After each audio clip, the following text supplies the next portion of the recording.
मुजफ्फरपुर के कूनी विधानसभा क्षेत्र के केरमा में एनडीए का कार्यकर्ता सम्मेलन आयोजित किया गया।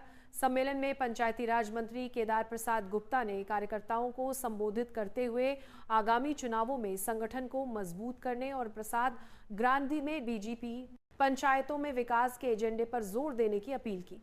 मंत्री ने कहा कि सभी कार्यकर्ता मिलकर जनता तक सरकारी योजनाओं की जानकारी पहुंचाएं और पंचायत स्तर पर जनता की समस्याओं का समाधान सुनिश्चित करें। संवाददाता नवनीत सिन्हा की रिपोर्ट।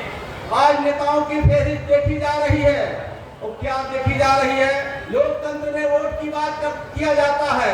मैं भी वोट की बात करूंगा साथियों, लेकिन 1947 के पहले भारत में वोट की बात नहीं किया जाता था। लोकतंत्र नहीं था, राजतंत्र था। राजतंत्र में राजा का बेटा राजा बनता था, रानी की बेटी रानी बनती थी। राजा बनने का अधिकार किसी गरीब के हाथ में नहीं था।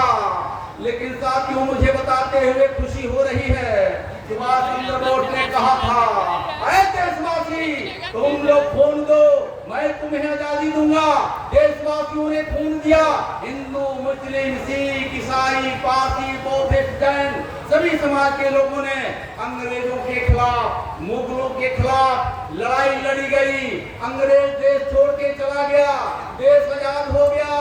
और 1947 के बाद से जब आजादी मिलती है तो इस देश में एक संविधान आता है और वो भारतीय संविधान को लेकर के दिल्ली के राजकुमार घूम रहे हैं बिहार में। अपने हाथ में वो राजकुमार श्री राहुल गांधी जी। ये जनक जमा श्री राहुल गांधी जी से पूछना चाहता है, जब कांग्रेस की बारी आई, अंग्रेज जब देश के छोड़ के जा रहे थे तो कांग्रेस के अध्यक्ष की चुनाव होना था, तो सीता भी पटारमैया जी और सुभाष चंद्र बोस जी की दोनों में ये लड़ाई हुई और लड़ाई में वो जीत गए सुभाष चंद्र बोस जी।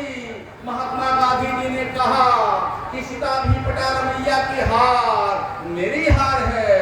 सुभाष चंद्र बोस जी छुपा दिया और वहीं से नरम और गरम दल की शुरुआत हुई। यह बेटा आपके बीच में कहना चाहता है कि वोट चोरी का परंपरा उसी समय से हो गया है। आज राजकुमार बिहार में घूम के वोट चोरी की बात करते हैं। आज कुर्नी विधानसभा क्षेत्र में एनडीए कार्यकर्ता सम्मेलन में बूथ स्तर, पंचायत स्तर से लेकर के जिला स्तर के हमारे एनडीए के सभी सम्मानित कार्यकर्ता नेता शामिल हुए। हजारों लोग इसमें आए हैं।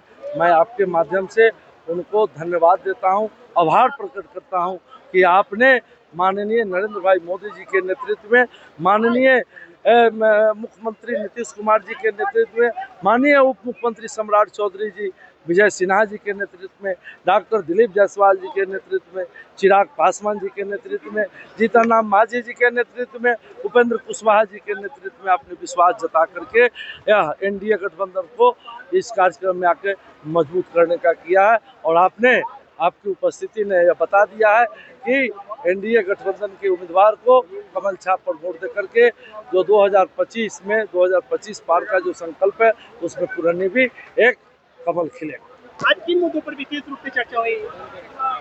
भाई मैंने बताया ना कि एनडीए कार्यकर्ता सम्मेलन था, इसमें पांचों दल के हमारे बूथ स्तर के कार्यकर्ता शामिल हुए हैं और सभी को दिल मिलाने के लिए यह भाई का भोज था। एक मिनट